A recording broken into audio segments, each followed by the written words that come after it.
When did you last sit in complete silence, away from every expectation, every comparison, every invisible timeline that other people have quietly built around your life, and ask yourself this question honestly?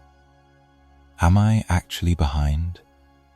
Or have I simply been measuring myself against a standard that was never mine to begin with? Not behind in the way the world defines it, not behind according to the milestones your family celebrates, or the achievements your peers display, or the version of success that looks convincing from the outside, but behind in the only race that has ever carried any real weight, the race toward becoming who you were always meant to be. There is something Carl Jung understood about the psychology of late bloomers that the most respected minds of the 20th century almost never discussed openly. Not in academic institutions, not in mainstream psychology, not in any motivational framework that has ever been handed to you. And it has absolutely nothing to do with working harder, moving faster, or arriving sooner. If you have carried this feeling, this quiet, persistent, deeply uncomfortable sense that everyone around you has received a map that you were never given, I want you to understand something before we go any further. You are not broken. You are not lazy. You are not fundamentally different from the people who seem to have figured it all out on schedule. What you are experiencing is not a personal failure. It is one of the most psychologically significant phenomena Carl Jung spent his entire career trying to help humanity name and understand. And the fact that you are here, sitting with this question, asking it honestly, that alone places you further along the real path than you have yet allowed yourself to believe. Stay with me through this video, because by the time we reach the end, you will not only understand why this feeling has followed you through so many chapters of your life, you will understand why, according to Jung, it may be the single most important psychological signal your psyche has ever sent you. And once you see it through that lens, you will never be able to unsee it. But first, let us name what is actually happening beneath the surface. This is not laziness. This is not failure. This is not proof that you are somehow wired differently from the people who appear to have arrived on time. What you are feeling is the weight of what Carl Jung called the persona, the carefully constructed mask that society places on each of us at birth and spends the next several decades reinforcing. The persona is not you. It is the version of you that was designed for external approval. The version that knows what to wear, what to achieve, and perhaps most importantly, by what age to achieve it. And the most painful thing about the persona is this: it comes with a timeline, a rigid, invisible, utterly arbitrary schedule that says by 25 you should be here, by 30 you should be there, by 35 you should already have arrived. When you do not arrive on that schedule, when life unfolds differently, when the path bends in directions you did not plan, when the year passes and you are still not where the persona said you should be, the persona does not adjust. It simply tells you that you are behind. And you believe it. Because for most of your life, you have had no other framework to believe instead. Here is the actual architecture of how this works.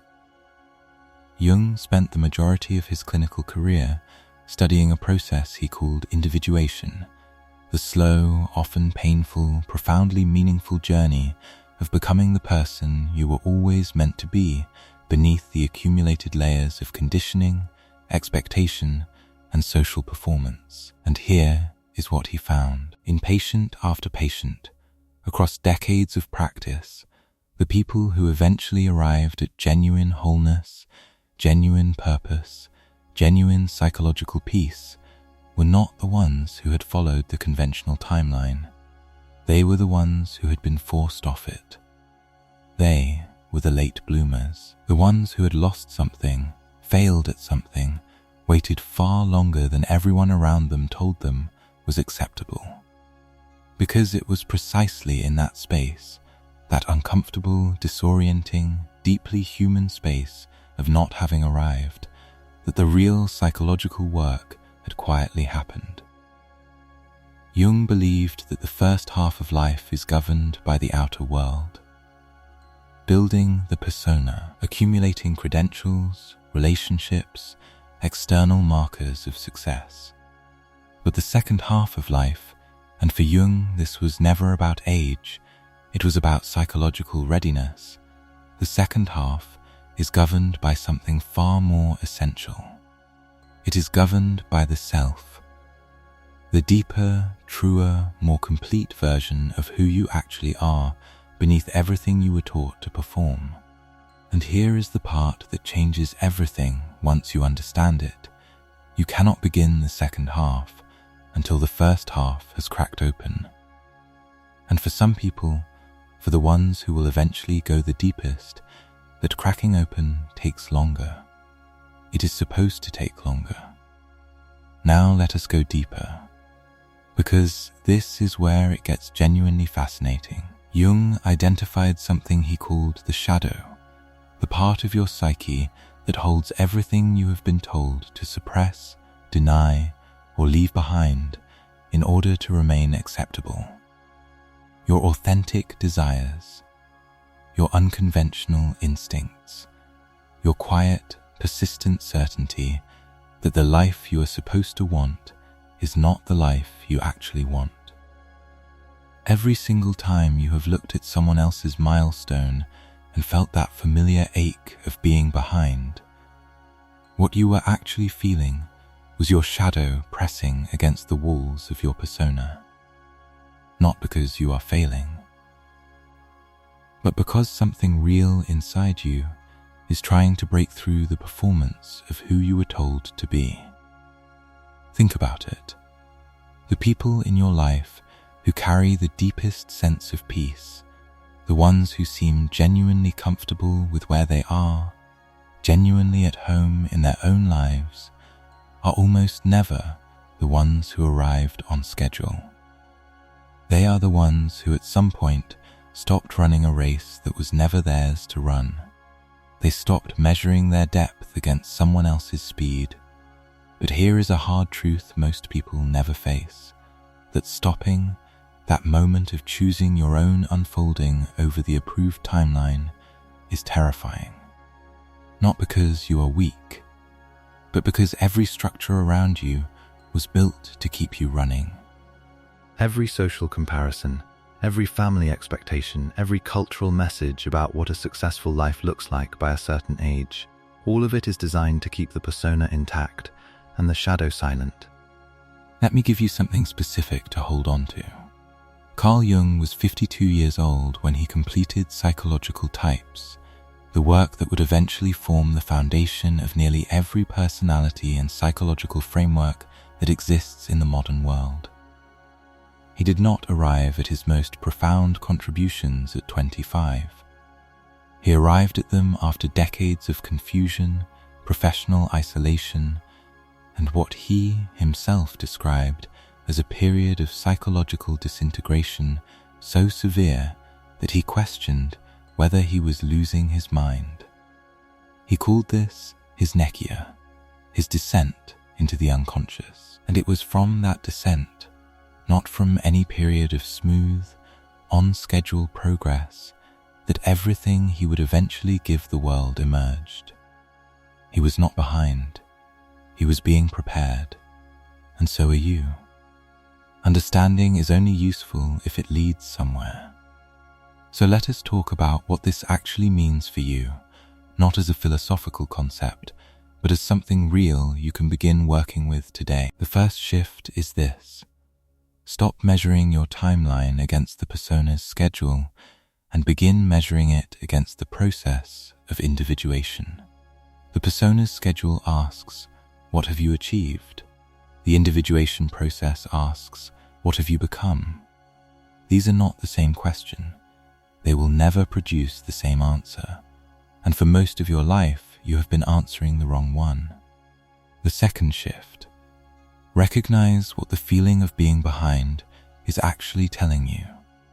Every time that feeling arises, that quiet, persistent sense that you have somehow missed something, it is not your psyche confirming your failure.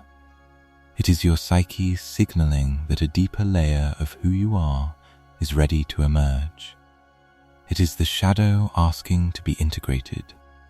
It is the self asking you to pay attention to something your persona has been working very hard to ignore. And the third shift, perhaps the most difficult one, give yourself permission to move at the speed of your own unfolding. Not the speed that looks good to others, not the speed that keeps the comparison quiet, the speed that is honest and real and entirely yours. Here is the contrast that will make this real. There are two ways to move through life when you feel behind. The first way is from depletion, from the frantic energy of trying to close a gap that the persona has convinced you is real. You make decisions not from desire but from fear. You choose paths not because they resonate with your authentic self, but because they look like progress on someone else's timeline. You exhaust yourself running toward a finish line that was never yours. And when you arrive, if you arrive, you find that the feeling of being behind has simply transferred itself to the next milestone, because the gap was never real to begin with. The second way is from fullness, from the quiet, grounded awareness that your path is unfolding at exactly the pace that your particular depth of psyche requires. You make decisions from genuine alignment. You choose not to close a gap, but to deepen a truth. You stop comparing the speed of your unfolding to the performance of someone else's persona. And you begin, perhaps for the first time, to recognize that what you have been calling your greatest weakness may in fact be your most profound psychological gift. Jung called this gift the capacity for individuation. Most people are never forced into it. They stay safely on the persona's timeline, accumulating the right milestones in the right order, and never once descend to the depth where the real self lives. You were not given that option. And that, as uncomfortable as it may be to hear, is not your misfortune. It is your invitation. So here is where we land. The painful lie about being a late bloomer is not that you are late. The painful lie is that there is a timeline to begin with. That the persona's rigid, externally imposed schedule has anything whatsoever to do with the actual arc of a human life, lived honestly, from the inside out. Carl Jung understood something that the modern world has almost entirely forgotten. The most meaningful transformations do not happen on schedule. They happen in the gaps, in the silences, in the moments of confusion and disorientation and profound uncertainty that feel, from the inside, like falling behind, but from the perspective of the whole life, look exactly like what they always were. Preparation. You are not behind in life. You are in the middle of becoming something that requires more time, more depth, more psychological honesty than the persona's timeline was ever designed to accommodate. And that is not a problem to be solved. It is a process to be honored. Pause for a moment and reflect. What if the life you are living right now, with all of its apparent gaps, its missed milestones, its uncomfortable distance from the timeline you were given, what if this is not the evidence of your failure? What if this is the evidence of your depth? Jung wrote, "The privilege of a lifetime is to become who you truly are, not who you were scheduled to become, not who others built their expectations around, who you truly are." and that, by its very nature, cannot be rushed. Drop 7777 in the comments if you have spent years quietly feeling like you are behind in life. Drop 11 if something in this video shifted something real inside you today. Drop 520 if you are finally ready to stop running someone else's race and begin the real work of becoming who you were always meant to be. I read every single comment, and if this reached something genuine in you, share it with one person in your life who needs to hear it. Subscribe, because tomorrow we go even deeper.